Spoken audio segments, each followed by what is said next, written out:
Cordial saludo. Bienvenidos de nuevo a este su espacio de temas y problemas literarios. ¿Se han preguntado alguna vez la importancia que tiene la reseña de los clásicos?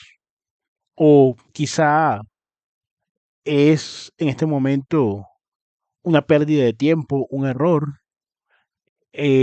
hacer críticas sobre estos grandes libros? Bueno, este es el tema de hoy. Como ustedes saben, soy Sundiata Keita, escritor, actualmente representante por el subsector de escritores independientes dentro del Consejo de Literatura en el distrito de Medellín, así como miembro fundador del colectivo artístico Epísteme Colombia y su anfitrión en ese su espacio de temas y problemas literarios.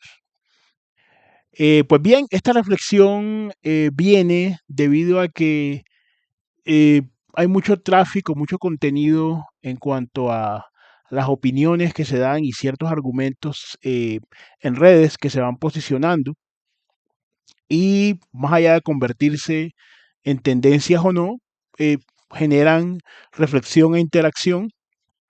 En este sentido, ya en el canal habíamos abordado desde una perspectiva de índole, vamos a decir, un poco más académica el tema de los clásicos, haciendo algunas reflexiones frente al texto de Italo Calvino, ¿por qué leer los clásicos?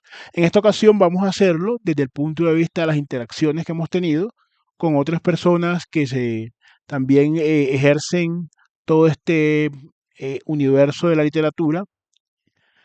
En ese orden de ideas decidimos conversar un poco y también viendo ciertas publicaciones, dar nuestro punto de vista respecto a las reseñas de los clásicos, ¿no? ¿Cuál es la tesis central de este sector o de estas personas? El clásico es un texto que al ser tan importante, al haber marcado una huella, al haber dejado ciertas fronteras establecidas, carece entonces de objeto el realizar una reseña, una crítica, una consideración frente al clásico. Básicamente su postura se resume en que hay suficiente ilustración frente a un libro clásico, ya sea El tambor de hojalata de Untergray, ya sea Crimen y Castigo, ya sea Absalón Absalón, ya sea La montaña mágica, es decir, una serie de textos, no, según esta postura, no tendría sentido realizar reseñas como si se tratara de un texto nuevo. Entonces, nuestra consideración respecto a los clásicos, teniendo en cuenta la definición, ¿no? Son libros que efectivamente generan una ruptura, que se inscriben en un canon literario, ya sea universal o un poco más universal, y sobre todo, ya sea en el plano también de la currícula escolar como en el de los lectores, una vez también más independientes, de la academia también. Estos libros tienen un reconocimiento y por ello van ganando autoridad y prueba social entre los lectores y la comunidad especializada. Entonces, teniendo esto en cuenta, es importante resaltar que los clásicos no están supeditados únicamente a los críticos y al público precedente. Para nosotros es del todo necesario realizar reseñas de los clásicos porque primero, un clásico contiene universales humanos, ¿cierto? La literatura contiene universales como el amor, la culpa, la esperanza, el miedo, sentimientos y emociones humanas que se van repitiendo a lo largo de las historias y a lo largo de las culturas. Los clásicos suelen tener esta clase de elementos y estos elementos, las nuevas generaciones lectoras hacen una reinterpretación de esos elementos, tienen una nueva sensibilidad frente a ciertos aspectos como los que hemos enumerado. Entonces, por un lado, es necesario porque estas nuevas generaciones no necesariamente se supeditan a los criterios de las anteriores. Frente a, por ejemplo, temas como, como, por ejemplo, el amor, la fidelidad, la maternidad, también el odio, también la justicia. Ciertamente las historias son muy diferentes y los nuevos públicos tienen una forma de reinterpretarlo a la luz de su contexto histórico que es distinto, pese a que los universales sean los mismos, el contexto histórico es completamente diferente. También, digamos, tenemos ahora la oportunidad de acceder a literatura, ¿cierto? De otros lugares del mundo con mucha más velocidad y facilidad que los precedentes, y eso también influye de la forma en la que vemos un clásico nuestro, por ejemplo, quien ha accedido a la literatura japonesa, por ejemplo, la lectura que va a tener una persona de ciertos aspectos va a ser, digamos ya por una obra, vámonos por una obra occidental, Cantar de Miocid, por ejemplo.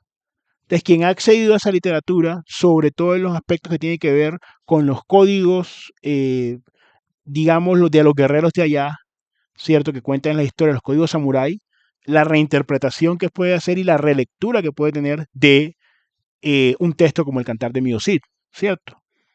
Las correspondencias y discrepancias que pueden existir. Entonces este lector tiene acceso a unas fuentes de confrontación que no tenían los precedentes, digámoslo hace 200 años atrás, por poner solamente un ejemplo.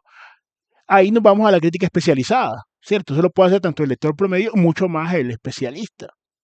Entonces, la crítica requiere para reinventarse, para reexaminar categorías, para generar nuevas categorías, para eliminar otras categorías de clasificación. Y además las nuevas tendencias que van surgiendo pueden también reinterpretar un texto.